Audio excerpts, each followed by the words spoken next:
Hello everyone! So today we are going to be making a neocities inspired by all those corkboard desktop wallpapers I see floating around. It would probably be much easier to just do what everyone else is doing and make this in Canva, but I was like, wait, I can recreate this using only HTML and CSS, so that's what we're going to be doing in this video. I'm going to hopefully explain how the HTML and CSS works for a type of project like this, so that way you can make your own, because I'm going to assume you may not want the exact theme and pictures and all that stuff that I'm using, so you're going to want to use your own images and position them in a different way. So I'm going to focus in this video kind of more on the HTML and CSS rather than this layout specifically, so that you are able to make your own. We are going to go ahead and get started. As a reminder, a link will be in the description to kind of my intro to neocities video. If you're completely new to the site, you have no idea how to make an account or work your way around an HTML file, that is a video where I explain that type of stuff. And so I have created a new HTML file here, and these are the lines of code that you're provided with. So as you can see, our site for right now is just completely blank. And the first thing that we are going to want to do is just remove this line of code right here, because this is something to do with how your site looks on mobile, on a phone, and we are going to add our own code for that later on. And also really quickly, I will leave a link in the description to this pasty bin, which these are just kind of decorative codes, stuff that isn't necessarily necessary for a neocities, but for the sake of time, we won't be going over them in this video. But if you are interested, that will be linked in the description. For example, you can see with this code here, it is used to change the color of the highlight. So when I highlight text, it's now this light blue color, and it makes the text white. So it does add a little bit to your site, but it's not really necessary for layout specifically. So the first thing we're going to do is add the corkboard background. I found mine literally just by searching corkboard background on Pinterest, and you are welcome to use the one I used. I will actually really quickly put that link in the Google Doc, which is just kind of my reference, and I will also leave access to this Google Doc that I used for the sake of filming this tutorial in the description. So really quickly, to upload image and get them on my neocities site, I will explain how I do that, especially since this is a kind of very image heavy thing. So if I'm using an image from Pinterest, for example, what I do is I've created a free card account, and I just make a site and kind of dump all my images there. And then I copy the image address from the published card site and paste it into my neocities that way. It will still work if you were to copy the image address directly from Pinterest. The only problem is if that image were to ever get deleted, or the user were to ever get banned or delete their account, that type of thing, the image is no longer going to show up on your website. So to prevent that from happening, you can use card like I'm doing, or you can use stuff like Google Drive, Discord, Dropbox. Any site that's purposes for storage will work. So we are just going to copy the image address of the corkboard wallpaper, and we're going to first create these two style brackets here, and so all of the CSS is going to go in between these two, and body is the keyword for your entire site. So this is where you're going to specify stuff like the background, if you want a font to be applied automatically to every element, things like that, kind of more general things that apply to your whole site. So we're just gonna type the word body and then create these brackets here, and then an end bracket. It's really important that you have a starting bracket as well as an end bracket. And we're gonna make the background image like so. And additionally, we want the background to not, well, technically this doesn't matter for this site. We're just gonna add background attachment fixed. So I'll explain. This is where if you were to scroll down to see more of your site, if your site is bigger than just what shows up on one page without scrolling. So this makes it so the background image won't move or kind of scroll as the website scrolls, but there's no scroll on the site we're making here. I just kind of include it in all of my body codes as good practice. And background repeat makes it so that the image will repeat itself because our image is not big enough to like span the entire site. So we use background repeat to make sure the image like spans across the entire like width and length of the site. Because if we weren't to use it, it would only like show like the image, and then the rest of the background where it doesn't fit would have no background. It would just be like white, which is the default. And I'm adding overflow hidden here. This is optional, but this just makes it like we were talking about earlier, so that you can't scroll further down in your site. And so like you can see like the bow image and the sand image like takes up like the entire height of the site. So obviously there will be a little like overflow like beneath the site that you can't see, but by adding overflow hidden, you aren't able to like scroll and see that leftover space down there. And so as you can see here, we now have the corkboard wallpaper. And moving on, before we get into more CSS, I'm gonna quickly add the fonts that I will be using. So whatever fonts you choose, just make sure they're within the style brackets. And I will leave a link in the description to my resource card, which is this site here that I made that has a bunch of my favorite fonts. And you can preview what they look like. And for example, if you wanted this font, it would take you to a pasty bin, and you're going to copy and paste just the font base, like the thing I have highlighted here, and then paste that, like I said, anywhere in between the style brackets. And then if you don't like any of the fonts I've chosen, I also have in the resources section, in the menu, like neocities, rentries, and other stuff. There's a bunch of resources similar to my resource card, but just like with more options if you don't like any of the ones I have. So I think that's worth checking out. And first thing that I'm going to implement, I guess it doesn't really matter like what order you make the elements in, but in this video I'm going to do the header like at the top up here. So to do that, we are first going to add the actual HTML and then work on the CSS. So your HTML is going to be below the style div, but before like the end body div and the end HTML div. And I'm going to do div class equals header, and then we're going to specify everything like style header in the CSS. So because right now there's like nothing, actually there is no header element, so we can just go ahead and do that. And it does not really matter what you call it, but I'm going to call it header because that's what it is. Just make sure whatever you call it has a dot before it, and that the name matches the name that is implemented in the HTML. And so I will leave a link in the description to a bunch of graphic sites that I use to find header images and things like that.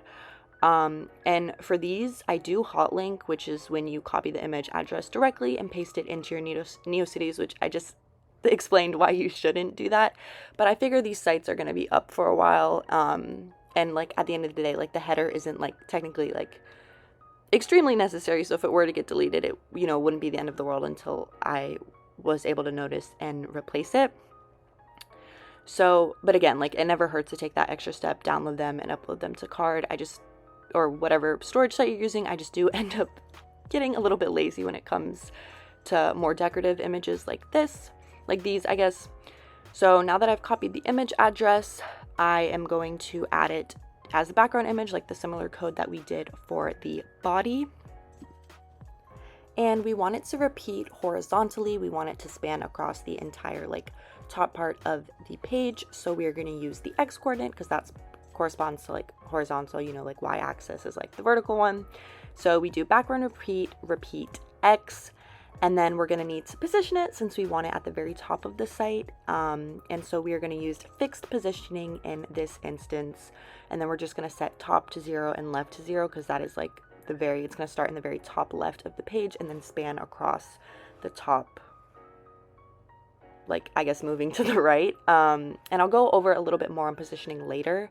And then Z index, so basically the higher the Z index is, the more overlap it will have. So for example, header has a 99 Z index, 99 just a random number, it doesn't matter what number you choose. And then if we make another element and set Z index to 9, the header will be on top of that element. You can see like the bow and the sand in the reference site I made go beneath the header because they have a lower Z index than that of the header. So Z index is important when you do want elements to overlap and certain elements to be like on top or below different elements. Hopefully that made sense. So basically, the higher the z-index, the more overlap the element has. And now we're going to set a width. We want it to span across the entire page, so we're going to do 100%. And we're going to set a height. I think 100 is a good number for this type of image. If you set it to like 10, for example, that might be too small and it won't show the full image, but it could be like 200, 300. As long as it's big enough to show the entire image, it doesn't really matter. And so once you have that, we can save it and see that we have the header at the very top. And so the next thing we're going to add is I'm going to go ahead and add the little sand thing over here on the right, and then the bow. So for a really big image like this, we're just going to implement it directly in the HTML. We're not going to make any CSS. So to do that, we're going to do img image src equals, and then we're going to get our image from card. Like I said, you don't have to use card. We're going to put quotation marks around that, and then we're going to add a style. And I have to actually really quickly double check what I put in the reference card. So I'm just going to copy that really quickly, but then I'll explain what it does. So we're positioning it to the very right of the screen, and we will see how that looks super quickly. And you can see once it publishes and loads that the image is now all the way over here. And since this image is already kind of pretty big, we did not set a width, but usually you will set a width for the images just so that like your website knows how big to make the image. And then I'm actually going to go ahead and do the bow, since it is a little bit different because we are adding a width. You are going to set a width for this. And actually I'm going to show you really quickly what it looks like if we don't set a width. So if we just use positioning, you can see that this image is a little bit bigger than we want it to be. I mean, it still works, but I don't like how big it is, so I just made it a little bit smaller. And really, I think you should just play around with the numbers. You're going to do a number and then like px. And so follow a number and then followed by px. And so once we have set the width, it should readjust back to the size we want it. So once we reload it, 100 px. Yeah, and so I'm going to quickly go over positioning. So for all of the elements outside of header, besides header, since we use fixed positioning there, we're going to be using absolute positioning. And I'll leave this link in the description. I think W3 Schools is a wonderful resource to learn HTML and CSS. All of it is super, super descriptive and easy to understand. So this here explains the different types of positioning, and technically you could use relative or fixed positioning, but in this case we're using absolute positioning. I wouldn't necessarily say one is better than the other one, especially for something like this that's really just for fun. It's not doing anything like super serious or important. So yeah, we're going to be using absolute positioning, and again, I think this website describes it better than I ever could. I still don't fully understand how positioning works myself. But you're going to set the type of positioning. So you'll say position absolute, like you can see here in the example. And then you're going to set a top number as well as a left number. You can also do a bottom or a right number instead of top and left. But again, it doesn't really matter. I just use top and left because that's what I'm used to. And so for top, the higher the number. Okay, I'm going to try to explain this in a way that would make sense to me. So the higher the number, the further down your element will move.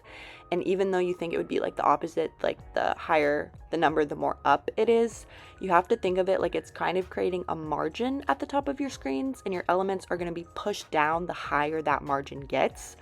And then it's like the same thing with left. So if your element is over on the left side of the page, like let's say like left 5 EM, then like just like the quantity, like the number, if you set the number left higher, it will move further to the right because the margin is pushing on the left side. It's getting bigger and bigger. It's pushing it more to the right. There is no like actual margin. I'm just explaining it so you know like why what you're doing works. So I hope I explained that in a way that made sense. Again, I really don't think it's super necessary to understand everything about positioning to be able to make something like as simple and as fun as a neocities. Because at the end of the day, like you're really just making this for you. And I don't think you need to stress yourself out with like semantics, I guess. But if you are interested, the W3 Schools website is there if you want to learn more about it. Like I said, I am not a huge expert. So now that we have that, we're gonna go ahead and add one of the 3 elements with the text here.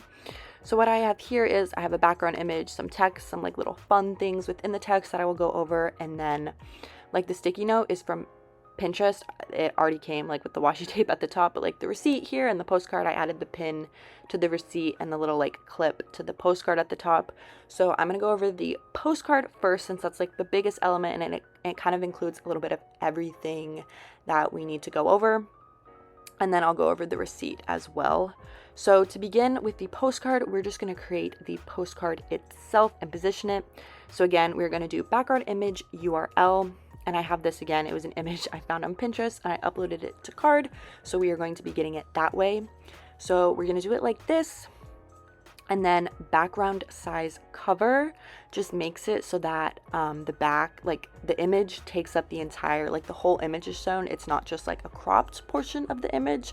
So this is something that's important to add when you want your container, I guess, to have a background image and you want it to span across the entire like image, not just a portion of the image. And then we're setting background repeat to no repeat because we only want one postcard. We don't want like a postcard and a half. And then we are going to set a width and a height. And I think width and height, especially for stuff like this, is really something you have to play around with because it does depend on the image size. Like if I were to make width 450 and height 450, it would be a square, and the postcard is a rectangle, but you can't know like exactly the width and height numbers like just by looking at the image. So like you kind of just need to play around with them until you get the full image size. They don't need to be exact, but just until like the whole image shows up on your site. And once you have that, we're going to position it. These are the numbers I'm using based on where I want it on the screen. A lot of positioning is really just playing around with numbers, like using random numbers and then publishing the site over and over again until you get it in the position you want. And then the next line of code that we're going to use is actually available on the Google Doc. It's optional, but it's just a drop shadow that kind of makes the postcard look like it is lifting off the page. And drop shadows like this, like for example, I literally just looked up CSS drop shadow page lift effect and found it, I believe, off of W3 Schools, which is the website we talked about earlier. And then I just copied the code.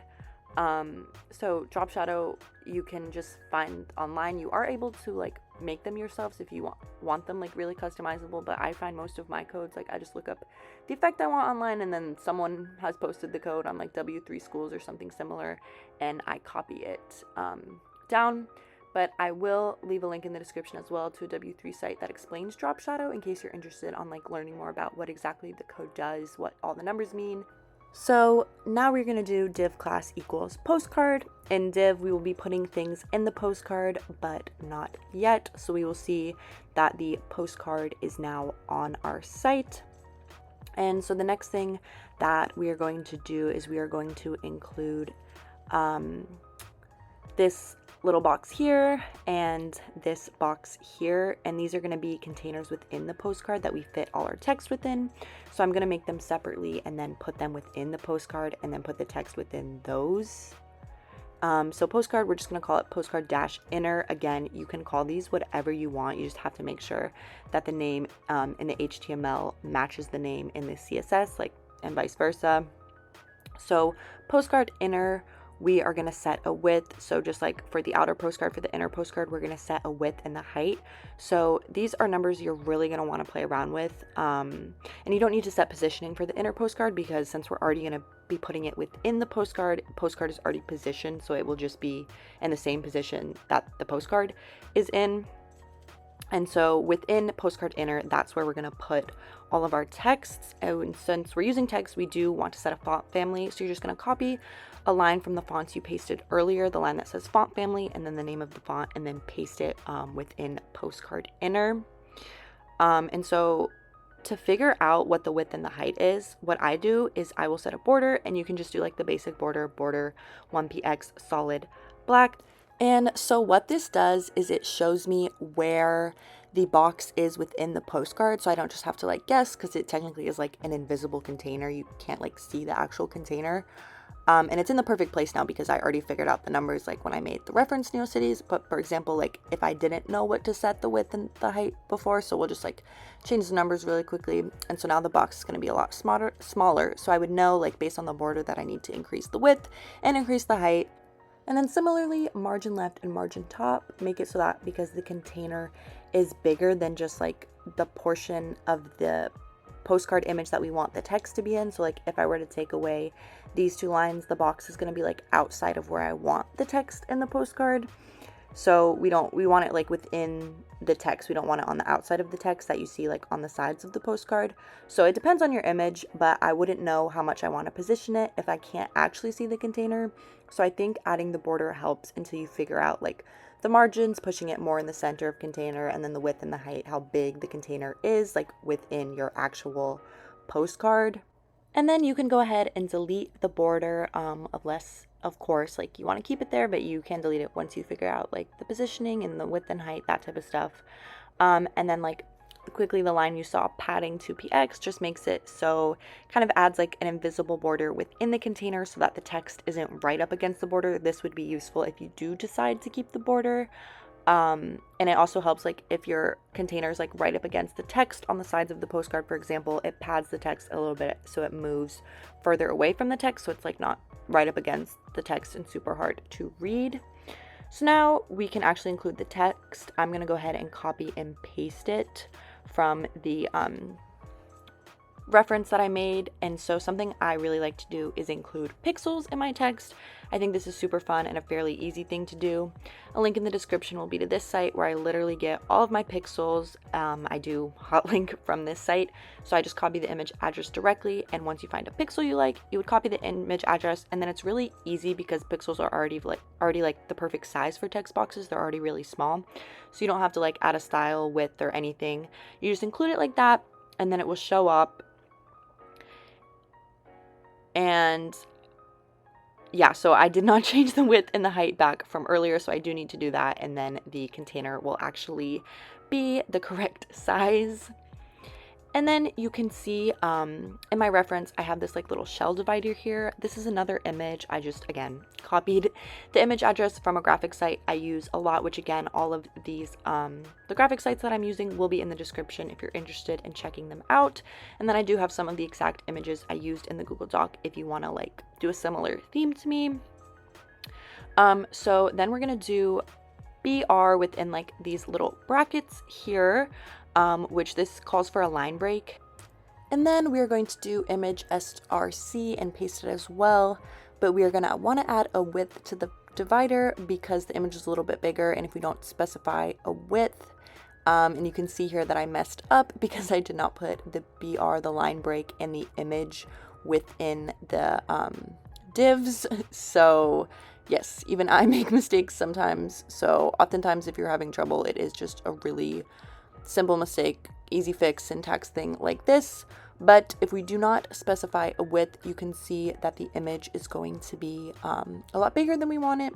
So we do want to specify the width, and again, I would just play around with the numbers, but we already know that in this case, like the container width is 175 because that's what we set it before, and since there's no border, it won't be like rubbing right up against the border, so we can just go ahead and use 175 for our width, and then we will see that once we add that, the divider will span across the entire length of like the bottom of the postcard, and it will actually fit.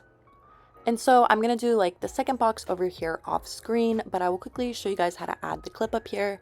So again, this is just a PNG image I found on Pinterest. I literally searched up like metal clip PNG or something like that, and then for the push pin I searched up like yellow push pin because I knew I wanted it yellow to match my theme.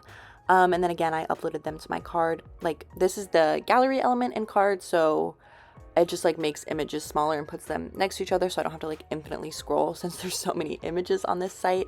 So that's something you can do. You can either use the gallery or the image element if you are using card. They both work the same.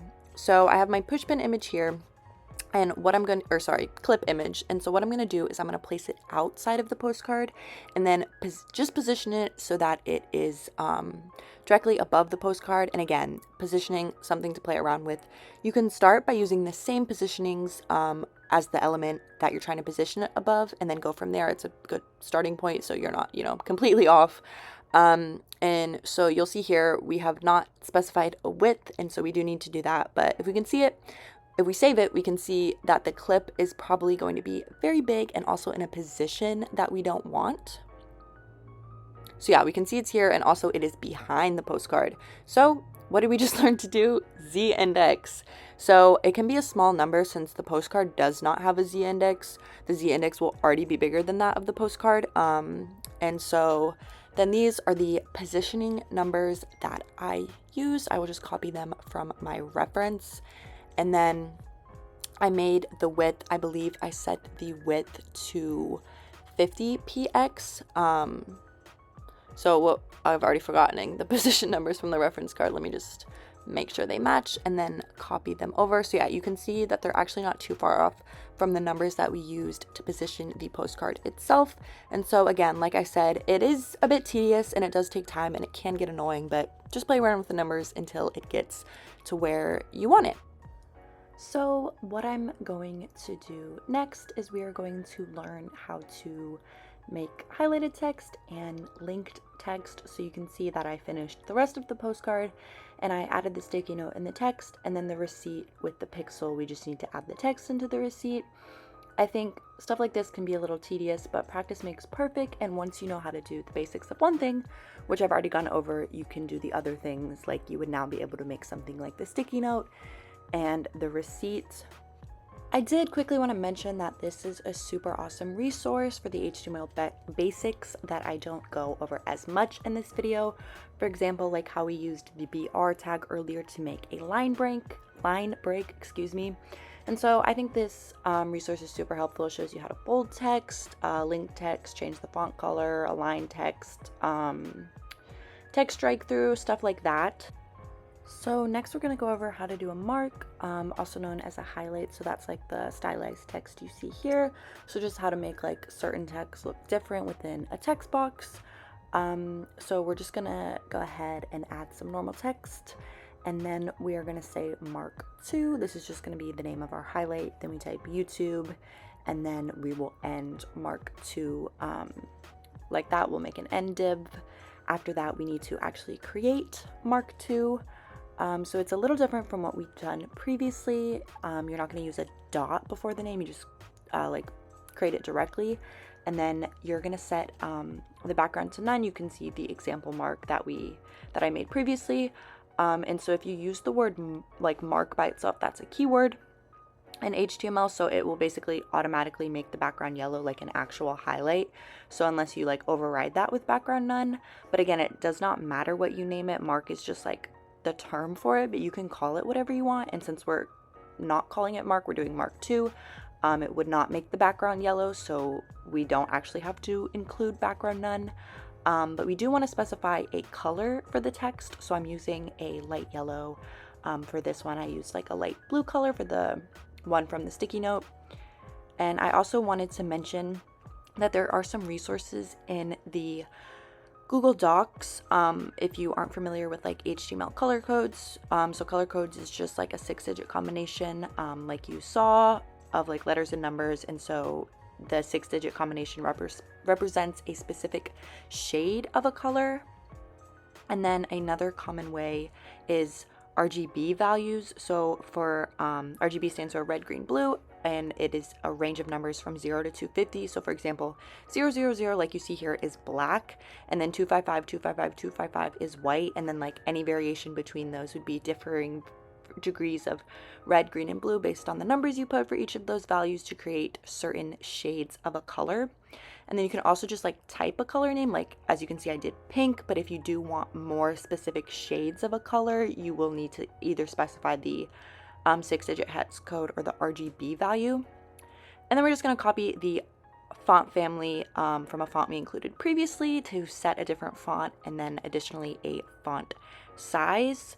And then what the drop shadow that we're going to add does is it just adds like a black outline around the text. And then this is in the Google Doc as well. I believe the entire mark code is in the Google Doc since it's kind of more generic, and I just wanted to put it there so you guys can edit it as needed. And so once we set everything in the HTML, we can publish the site. Now that we have the mark specified, we want to actually link the word YouTube to my YouTube. So to link it, we go outside of the mark and type a href equals with the link, and you're going to want to make sure that there are quotation marks around the link. And then I do have an example link that you can just go ahead and copy and paste in the Google Doc directly. After you add the link, I also like to add target equals underscore blank. And basically this is optional, but what this does is it will open, when you click on the link, it will open in a new tab and not just reload the site, like the window you're currently in. So you can see here that we now have our mark, and if you click on it, it will take you to my YouTube. When you incorporate links in HTML, they already have an underline under them. And so if you do not want that underline, what you're gonna have to do is you're gonna have to add something in CSS. And so you will include a, because that is the like key term for links, and use brackets, and then within those brackets add the line text decoration none. Basically what this does is it overrides the automatic underline that is applied to links and makes it so that none of the links that you include in this site will have that underline beneath them. Now we're going to go over how to add these little sticker looking images. I'll show you how to make one of them, and then once you know how to make one of them, you can make as many as you want using the same process, just adjusting like the positioning elements and the image size as needed. I did quickly want to point out a resource which will be linked in the description, remove background. This is how when I save images from Pinterest, I just put it through this site and it will remove the background, make it a transparent PNG. And then I save it. So we're going to start by doing the little SpongeBob flower on the left side. So this is something done strictly in HTML. You're just going to do image src equals and then paste your image link. And then we're going to add a style. So we're first going to add a drop shadow, which gives it that like sticker looking effect with the white outline and like the little gray shadow that makes it look somewhat lifted off the page. This is again a bit of a complicated line of code, so it is in the Google Doc for you to copy and paste directly. Again, the resource, the W3 Schools drop shadow resource will be linked in the description if you are curious and learning like what all the drop shadow numbers mean and how you would go about writing your own drop shadow if you want something more specific. And so we are going to go ahead and position this image with absolute positioning like we've been using throughout the website. So I'm just copying the numbers from my reference, but again, you can always adjust the numbers as needed.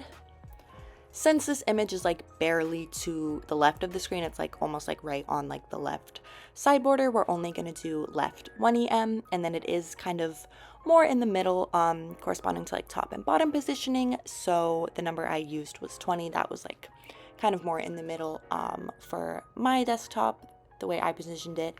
And then you are going to want to set a width. I think 100 px is always a good starting point for images like these, and then once you publish it, if you don't like the size of it, you can always play around with the numbers as you so please.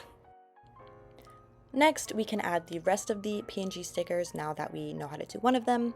Again, saved the image from Pinterest, removed the background using the remove background tool that I showed previously, uploaded them to card, got the link, pasted it in the HTML, applied the drop shadow. Not all of the stickers have the drop shadow, adjusted the positioning, the width, and the height. And you can even do, like you see in the lower left corner, the good time stick-it. I added the washi tape to that using the Z index, setting the Z index higher than that of the ticket like we talked about previously, and then just using, playing around with positioning similar to how we did with the clip above the postcard. Next, I'm going to show you how to do the little keychain animation here. So like the actual keychain is from Pinterest, and I will include some of the more like basic images like the keychain and the clip in the Google Docs, so you can just use my link because the card with all my images is probably not going anywhere anytime soon, so I will save you guys some time in that regard. So you're gonna position the keychain image and then obviously the image that is hanging from it, and again with the Z index that we talked about, you're gonna want to make the Z index of, like in my case, the Hello Kitty image higher than that of the keychain. So next we're gonna go over how to actually add the animation. So you can see here, these are all of the PNGs that I added off camera. So then this is the keychain image followed by the Hello Kitty image. In my case, you can see the width, the positioning, the Z index, that is all the same as stuff we've previously talked about. Really the only thing that's different is that animation line. And so I will leave a link again in the description to this resource. Scripted is an amazing resource. I use it for like everything. And so they have some really good image animations that you can choose from. So in this case, we're going to use like the beaded heart, like the twitching one. And additionally, my resource card is always an option if you want to find like different options or different resources, that type of stuff. So once we have picked out our animation, we are going to copy everything from like the pasty bin, the code, the site, wherever we found it from, and everything like within this like keyframes block that you see here. This needs to go in your CSS in between the style divs, and then it'll usually be a code like this. It's like either 1 or 2, maybe 3 lines of like animation. So you're just going to want to make sure that like these 3 lines right here are not actually in your CSS. You're just going to want to copy this 1 line here. And then you're going to take this 1 line and go into the HTML and apply it to whatever element you want it applied to. So in this case, it is the Hello Kitty image. You can see I have already done so and pasted it in since I was making the reference. But now that you have the keyframes in the HTML and this 1 line, keyframes in the CSS and this 1 line applied to the element you want animated in the HTML, both of those will work together to animate your image. As you can see, we will now save the site and then refresh our work in progress, and you can see that it is now twitching.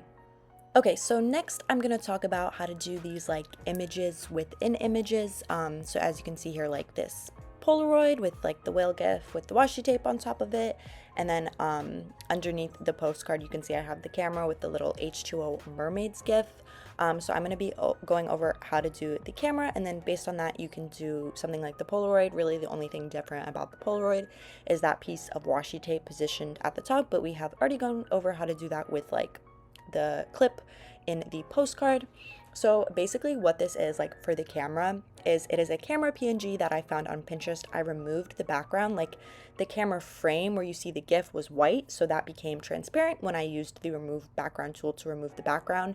And then what I did is I positioned the GIF like beneath the camera, so the camera has a higher Z index than the GIF, and the GIF isn't actually the perfect size of like the camera frame, but since the camera has a Z index that is higher than the GIF, it covers all of those parts that might be like bleeding out, you know, from the edges of the camera screen. So you can see in our HTML with all of our images that it is actually pretty similar to everything we've done previously with the positioning, the width, and the Z index.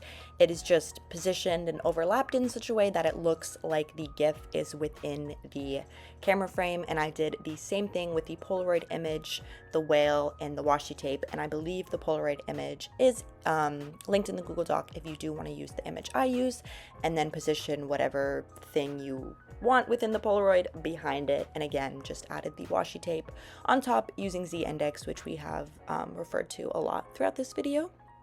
Next, we're going to talk about the name graphic. So in this case, each letter is its own image, but instead of positioning them individually, I am going to put them inside of one container div just so that they can all be positioned together, and we will save a lot of time. So we are going to create this essentially invisible container. It really exists for the sole purpose of positioning the name. You can see it has no width and height, background, border, any of that. Again, we have named it name, self-explanatory. Does not matter what you name it as long as the name in the CSS matches what's in the HTML. Again, we have added the dot above it because it is going to be a div class when we incorporate it down in the CSS. So you can use actual text if you prefer, so you can create the div and then just put your name within the div and it will be positioned where your container is positioned all together. And you can go ahead and like stylize that text with like some of the mark stuff we talked about early on. But in this case, I'm using Glitter Graphics, which is a site where I get a lot of my graphics, again linked in the description. They have this really cool resource called the text generator, where you can choose like a text style from the ones we see above, type in the text you want, and it'll show you what the output is going to look like. And then it will provide you with an HTML code that you can just go ahead and copy directly within the divs of the name container you've created. And so essentially, like I said, like each letter is an image, and when you click on that image, it will take you back to the Glitter Graphics site. but I think this is super awesome. It is super fast and looks really great. I use this resource in a lot of my neocities. Lastly, we're going to talk about music players. Again, this is optional, but I think it really adds to, going through the hardships of making this all in HTML and CSS rather than just doing it on Canva. It adds a little bit more of an interactive element to your site. So I'm going to explain how I use this specific music player here, like the spinning one with the pixel in the middle, and I'll include a link to this specific music player in case you want to just go ahead and do what I'm doing. But again, Scripted, amazing resource, has so many music players, and it's really great because it includes previews of them. There are some linked in my resource card, but you can't see what they look like. I just have the names of them linked to their pasty bins. So what you're going to do is whatever site you're copying the code from, you're just going to go ahead, copy it, and paste it at the very bottom before the end body div and the end HTML div. And the first thing you're going to notice is that you get a lot of errors, and that is just because you have like duplicate code. So the X's are a little bit cut off, but you're just going to want to delete everything that has an error to it. It won't actually change anything with the code itself. You can see that if we publish the site, the music player will show up. Like you can see there, it's all set up. We just need to customize it, position it, that type of stuff. So we are gonna go ahead and add some positioning. I'm gonna adjust the width and the height, change the border color to black, as well as I'm gonna change the background color. I'm just using a light yellow color to go with my theme. And then we're gonna wanna change like the pixel in the middle that's spinning around. So again, we are going to be using the site that I talked about previously with as many pixels as you could ever need. So I'm just gonna find the pixel that I used in my reference, copy the image address. Again, we're hot linking here. I think it's okay. Paste it, and then I will leave a link in the description to a video I made that explains more in depth how to upload a song, get a song link, that type of stuff if you are interested in that. But what I do is I just download an MP3 link, upload it to Dropbox, and then copy and paste my Dropbox link into my neocities, and the song will play. I've never had any issues. I do get an error for some reason. Again, the like little X boxes are cut off just by how my screen is cropped, but you can see it says named entity expected, got none. If anyone wants to explain to me what that means, that would be great. Even though this error is here, I have not had any problems with it. So like the song still plays, so I'm not really sure. But again, you can use like Discord, Google Drive to get the link, and maybe it won't give you an error, but all of those should store and play your song properly. So when we publish the site, we can see it is customized to look how we want it to look, and it's positioned where we want it. And if I click it, it will play the song. I'm not going to do that, obviously, but I think it's just a really fun addition, and again, something that makes it worth not doing on Canva. And so the last couple things that I want to go over before we wrap it up, the first thing is the cursor that you see. I have this little cursor here. So a link will be in the description to this site if you're interested in adding a cursor. I'm not going to explain how to do it in this video, but it is fairly simple. Again, that is something that I talk about in my neocities basics tutorial linked in the description. We are now going to copy and paste this body code directly under where we have our body previously. It's in the Google Doc, and this is just going to be to help us position the site on mobile. Again, I think neocities are meant solely for desktop, but it just makes me feel better to know that my site isn't completely janky looking on mobile. Again, I think it's fine if it is. This isn't necessary. Most people are not going to be looking at your site on their phone because, again, it is meant to be like a website, like a computer thing. And again, it's going to be like impossible to make this look perfect. Like, think about how much bigger a laptop screen is compared to your like iPhone screen. But what this code does is it basically says any screen that is smaller than 500px, which is our max width, so that's like the majority of the phone screens. The body code, which again, we talked about bodies, like your entire site will have these settings. So firstly, the margin 0 and padding 0 lines, basically it's really just there for the purpose of the header because your site automatically has margin and paddings applied to it on a mobile view. So this just ensures that the header is like directly up, like against the top of the site and like directly to like the side of the site too. And I'm quickly going to include a screenshot of how it looks on my phone so you can kind of see like it's a lot smaller, but everything is in the correct position, which is nice. And then these two lines here, so the transform origin line, just honestly, it's kind of hard to explain what this does. I don't fully understand it myself, but it kind of sets like an anchor point to the top left of your site. And if you don't include this, it will look really janky. And then with 500%, this just ensures that everything is positioned correctly, because again, if you don't include this, things will be positioned very overlappy, considering again how small your phone screen is. It doesn't have as much space to paste things out. And then I think this is the most important line, the transform scale here. So 0.27 is just the number I have included for my phone. I actually forget what iPhone I have. But you can play around with it, see how it looks on your phone. Again, it's not going to look the same like on everybody's phone, but again, like neocities, I think are meant to be looked at on like a desktop or laptop. So again, this is optional, but this just clarifies how zoomed in the site is going to be. So for example, 0.3 would mean that it is 70% zoomed in. So the bigger the number you put in these parentheses, the more zoomed in it's going to be. So 0.27 just means that how the site looks on mobile is just going to be 27% of its original size. And again, completely optional. I just think it's something worth mentioning, but it doesn't really necessarily add much to your site. And with that, that is pretty much it. Thank you guys so much for watching. I know this was kind of a whirlwind of the video. I am actually doing voiceovers. I don't know if you can tell because I'm trying really hard to make the video like in sync with my audio, but my audio, because I did record audio when I recorded the screen recording, but it was terrible quality and I get so many complaints about my audio. So I was like, okay, like let me actually try doing a voiceover and see how that works. I'm always desperate for video ideas, so please leave some down in the comments below. Please leave in the comments below if you're confused about anything, need any help, something's not working. As long as you are polite, I will respond to you. Yeah, I appreciate all the support. Again, thank you so much for watching. Let me know if you need any help or have any video suggestions, and I will see you all in the next one.